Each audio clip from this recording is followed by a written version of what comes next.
그래서 창세기 25장은 하나님의 주권적인 선택, 이 주권적인 선택을 우리가 예정이라고 얘기를 해요. 그리고 눈에 보이는 현실의 만족, 팥죽을 위해서 영원한 가치를 소홀히 여기는 한 인간의 어리석음을 보여주고 있습니다. 도리어 어쨌든 그 장자권을 얻기 위해서 자기 생애 전체를 헌신한 이 한 사람의 모습을 또 극명하게 대조하면서 보여주고 있죠. 오늘 저나 여러분들은 어리석은 자가 아니라 축복의 사람, 지혜로운 사람이 되시기를 축원합니다. 그래서 이 창세기 25장에 보면 여러분들과 맞는 사람이 있어요. 나는 이런 사람이구나. 나는 이런 사람이겠구나. 내가 어느 사람에 더 해당되겠다. 오늘 말씀 들으면서 한번 스스로를 한번 맞춰 보시길 바랍니다.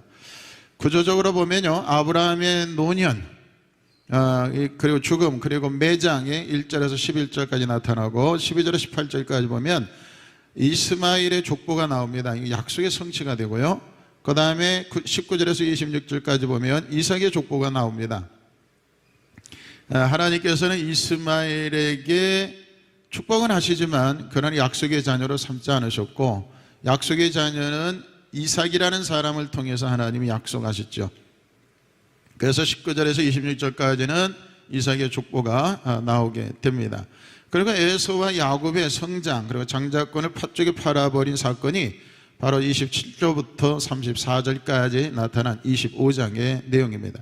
여기서 핵심 단어가 있는데, 이 족보라고 하는 말이 있어. 톨레도트라고 하는 말이 히브리어인데요, 이 족보, 어떤 세대, 대략 이렇게 표현을 합니다. 창세기의 큰 단락을 나누는 중요한 단어가 바로 이 족보, 세대 이런 단어죠. 12절에 보면 이스마엘의 족보가 나오고 19절에 이삭의 족보가 나와요.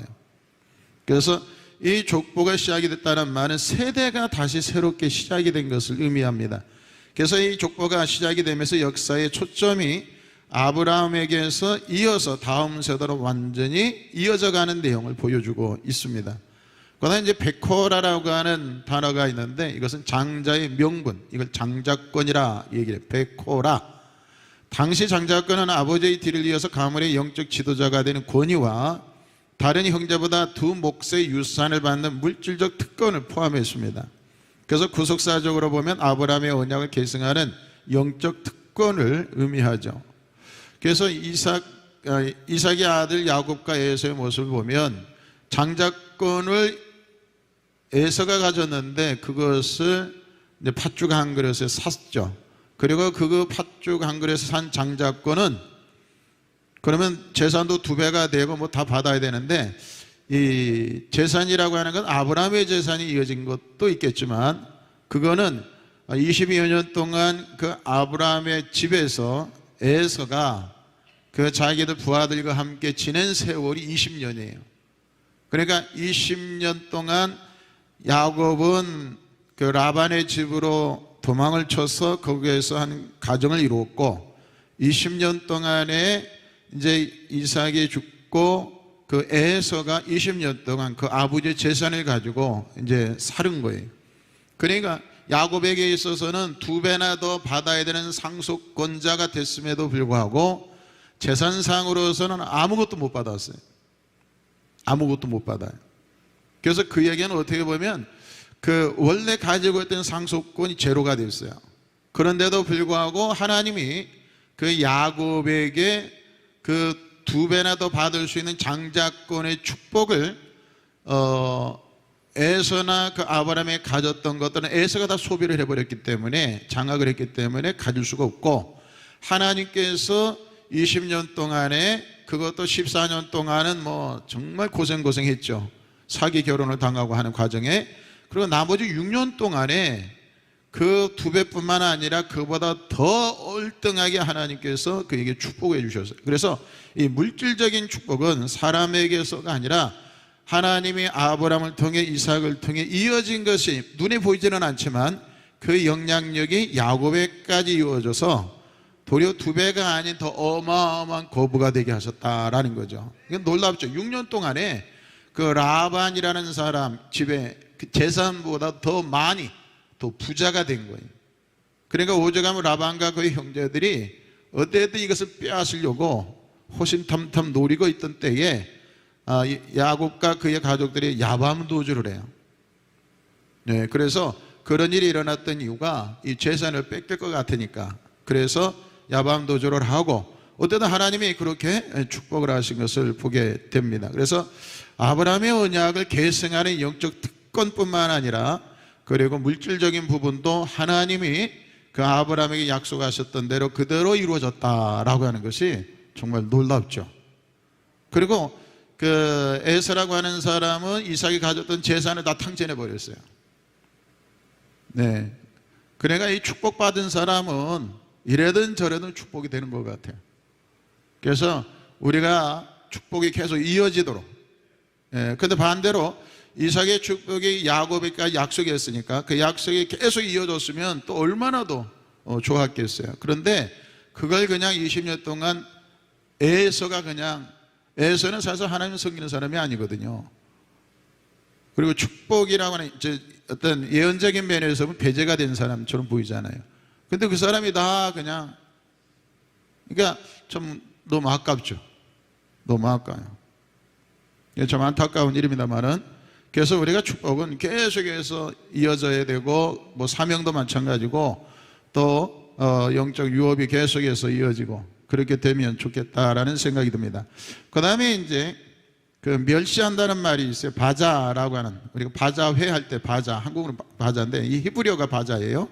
히브리어 바자라고 하는 말은 가볍게 여긴다, 멸시한다 이런 뜻을 갖고 있어요. 이거를 하나님에 대해서 가볍게 여기면 안 돼요. 그래서 만홀히 여긴다라고 하는 말은 아주 가짱게 여기는 거예요. 만만하게 보는 거예요. 나보다 더 낮게 보는 것을 여기 이제 멸시한다 이렇게 표현되어 있어요. 하나님의 말씀을 가볍게 여기는 사람이 너무나 많아요. 가볍게, 어른의 말을 가볍게 여기고 가르치는 사람의 말을 가볍게 여기고. 여러분, 학생의 선생님 말을 가볍게 여기면 되겠습니까? 성도들이 목사의 말을 가볍게 여기면 되겠어요? 그런데 그런 사람들이 다른 데는 많다는 얘기죠. 34절에서 보면 에서가 장자의 명분을 가볍게 여겼다고 그래요. 장자의 명분을 가볍게 여겼다. 첫째, 자기가 갖고 있으니까 그런 것 같아요. 뺏어가 봐라. 근데 불가능하잖아요. 에서 생각에는 이거 절대 못 뺏어간다고 본 거예요. 왜? 타고난 거니까. 이걸 뭐 다시 엄마 뱃속에 들어가서 다시 서열을 정리해야 되는데 불가능하잖아요. 그러니까 그런 생각에 아이고 해볼 좀 해봐라. 가져가 봐라. 팥죽, 그래 내 팥죽 먹고 너는 형 해라. 이게 그냥 장난삼아서 한 것 같은데, 문제가 장자권의 권한은 하나님께 있다는 거예요. 축복의 권한은 하나님께 있다는 거예요. 이게 중요한 거예요. 일의 권한은 누구한테 있어요? 하나님께 있는 거예요. 생명의 권한은 누구한테 있어요? 하나님께 있는 거예요. 그런데 이 에서라고 하는 사람은 그걸 멸시했어요. 가볍게 여기했어요. 대수롭지 않게 생각한 거예요. 여러분, 우리 신앙이 얼마나 중요한지 몰라요.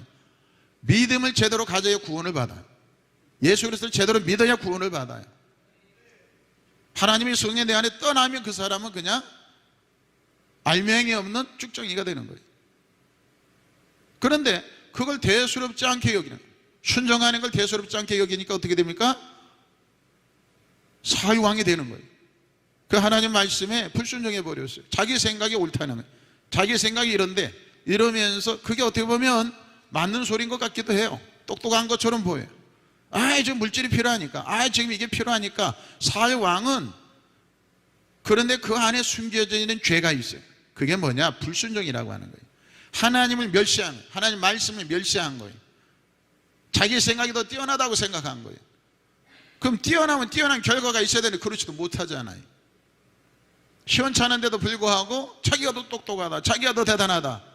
그러면 실력을 발휘해 성과를 내다는 그 결과가 있어야 되잖아요. 없어요. 그런데도 불구하고 하나님의 말씀을 멸시하는 거예요.